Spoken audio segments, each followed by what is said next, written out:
You're listening to Four Things to Know, a WCCO daily news podcast. Today is Wednesday, March 25th. I'm Johnny Connor. Thank you for listening to Four Things to Know. Let's get to your top story today. For the first time, CBS News is speaking with the husband of Master Sergeant Nicole Amor. The Army Reservist from White Bear Lake was killed in an Iranian drone strike in Kuwait. Her husband, Joey, spoke with Jonah Kaplan, sharing how he heard the tragic news. 2:39, I sent her a text. And I said, I'm getting worried. I'm getting worried. We're getting reports of the sustainment unit. 3 casualties, 5 injured. I'm going to need to hear something from you today, my love. An hour and a half later, they were walking up my driveway. If you'd like to hear more of the interview, just head to our website, WCCO.com. Number 2 today. Today at the state capitol, Minnesota state senators are holding a vote on whether to allow infants and young kids on the Senate floor to breastfeed. Now, as of this recording, we do not have the results of that vote, but this is a topic we've been following for you since a DFL senator was recently kicked off the Senate floor because she was holding her baby boy, Leo. This sparked a movement to change the Minnesota Senate's rules. Here's more from Republican State Senator Julia Coleman. I think we're going to see bipartisan support and opposition. I think we're going to kind of see old guard versus young wave of parents. The rule change would allow members to bring their children on the Senate floor and to feed them milk and formula with caucus leader permission. That vote started today at 11. Again, we do not have those results yet, but we will have more for you tonight on WCCO. Your third thing to know today, Minnesota lawmakers and grocery store workers are joining forces to push for brand new legislation. There's multiple bills at the Capitol this year that are all trying to tackle a problem. Adam Duxter has the update along with State Senator Aaron Murphy. And this is an issue that a lot of people felt swayed the result of the presidential election. The cost of groceries and the price of groceries, more specifically, though, in this case, how groceries are changing and setting their prices. With this electronic pricing, grocery stores could essentially change their prices on items an unlimited number of times a day simply with the push of a button. And lawmakers and unions alike say they're concerned of what this could mean for prices for shoppers, but also for what this could mean for grocery store employees, and also how stores can take in-store personal information and then potentially use it against you. And as you mentioned, there are multiple bills on the table in the Minnesota legislature tackling this issue this year alone. One this morning failed in committee. That one was broad, talking about surveillance pricing just about everywhere. But today we heard from lawmakers who've drafted a bill specifically talking about how surveillance pricing could be used at grocery stores, and here's what they had to say. If my neighbor and I go to the same store on the same day and stand in the same aisle, the bananas should cost the same. If your business model tries to make the most of people who can afford it the least, something is broken. If the algorithm tells you to maximize profit off a poor mom buying diapers, turn the algorithm off, or we will. Number 4, a big announcement from the Minnesota Vikings today. The team, among others, are vying to host the 2028 NFL Draft. Minnesota Sports and Events, in partnership with the Vikings and US Bank Stadium, announced they have submitted a bid to host the event. Leaders say while US Bank Stadium would be the main site for the 3-day event, they do add their vision is truly regional. In other cities, the draft has drawn around 500,000 fans, with leaders saying the economic impact has soared over $200 million. And the mayor of Minneapolis, Jacob Fry, is getting in on the excitement. This is an excellent opportunity to showcase our city, of course, support the Vikings, and make sure that the whole world gets to see this exceptional place that we get to call home. If Minnesota is awarded the draft, it would come 10 years after we hosted the Super Bowl. The Vikings would also be the last team in the NFC North to host the event. And I just remember the draft in Green Bay last year. You might remember watching just how many people they packed into that small city across the border. It would be absolutely crazy. So again, that bid is for 2028. Those are the 4 things to know today. Now let's check in on our next weather forecast. Hi, I'm meteorologist Joseph Dames. Well, who likes 70? I do. I like 70, and you probably will too. That's going to be our high temperature for the day as we work through our forecast. A lot of sunshine in the forecast. We cool down tonight a little bit, down into the 40s with a chance for some showers, and we'll keep temperatures falling on your Thursday with rain on and off. Highs only about 50 degrees. And now, here's more to know. My friend Victor saved me though, because he laid on top of me, but he got hit. Your friend laid on top of you? Yeah, and he got hit. He's really brave. You may remember that moment from the Annunciation Catholic School shooting this past summer. It was an emotional moment, and now that heroic young boy you just heard about, Victor, is getting a national honor. Today, Victor Greenewalt will receive the Young Hero Citizen Award by the Congressional Medal of Honor Society. That's the society that chose him for his heroic acts during the shooting when Victor laid on top of his 10-year-old classmate. Both children were wounded in the shooting. The award will be presented later today in Washington, D.C.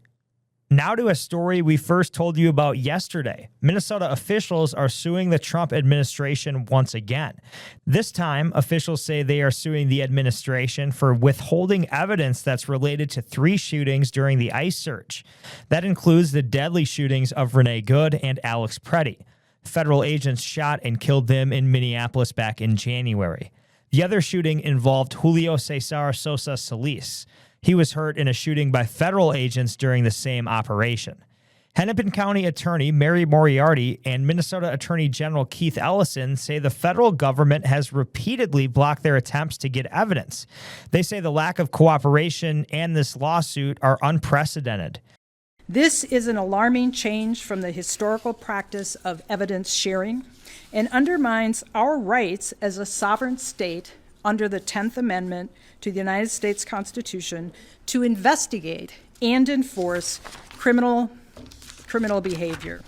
This lawsuit was filed in federal district court in Washington, D.C. It specifically names the Justice Department, the Department of Homeland Security, Attorney General Pam Bondi, and former DHS Secretary Kristi Noem.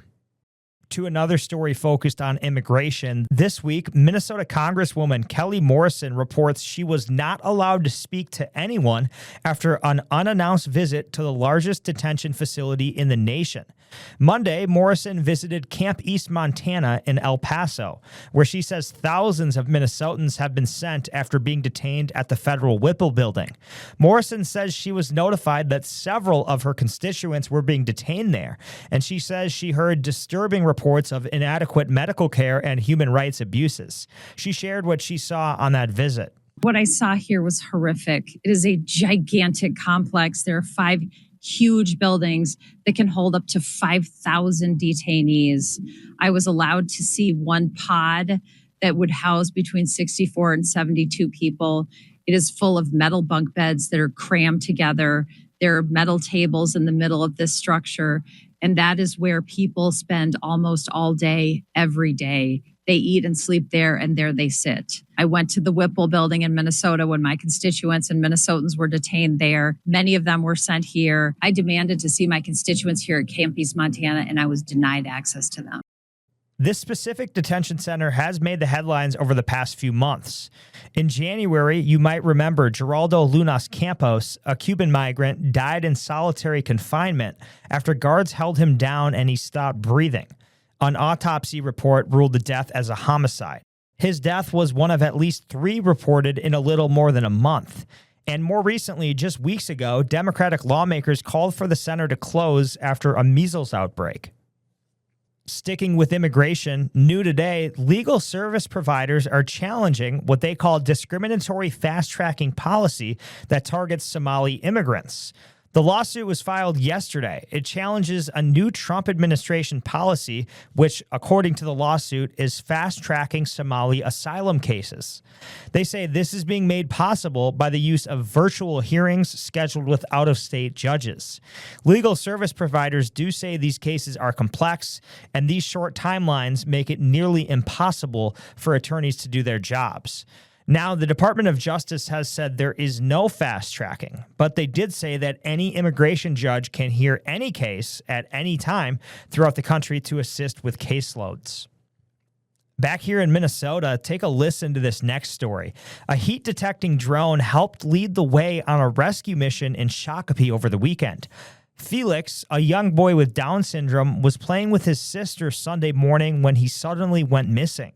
His parents called the Scott County Sheriff's Office and the search then began. Using a heat-detecting drone, they were able to find Felix in about 40 minutes. Here's what his mom and the sheriff had to say. Luckily, the sheriff's department had way better tools than the two of us to try and find him. I think easily in a case like this, it could have turned into an hour or two, right? Just to get enough fire personnel in the area, walking, sweeping through the different areas. They found Felix walking on a frozen creek bed. He was unharmed after his half-mile trek away from home. He then returned home with wet socks and shoes, but thankfully no injuries. If you're heading out to the Twin Cities tonight, you will be seeing red if you're in Minneapolis after sunset, and it's for a good cause. City landmarks like the Capella Tower, I-35W Bridge, and U.S. Bank Stadium will all be lit up red for Red Cross Giving Day. It's happening across the country as a way to honor volunteers, donors, and supporters who make the mission of the Red Cross possible. Now, if you want to get involved, there are plenty of ways to do so. You can give blood, take a CPR or first aid course, volunteer, or make a donation. Now let's get to sports. Big game for the Wolves tonight. The Houston Rockets are in town. Now, right now, the Wolves and Houston neck and neck in the Western Conference standings. The Wolves have played one more game and have one more win. So right now, Minnesota 5th, Houston 6th in the conference. Both are in a good spot to avoid the play-in round, but you still want to rack up as many as you can. Ant is still out of the lineup, and we checked in with Mike Max today. Maxey says it still might be a little bit before he makes his return.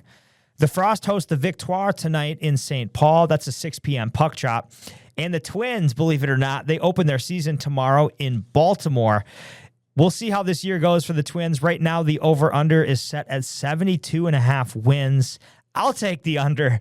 Joe Ryan will be on the mound. Yeah, there's not as much fanfare as normal for this year's Twin season, to say the least. Very little spending this offseason. But hey, we still get to watch baseball tomorrow, so Twins, Orioles tomorrow to get the season underway.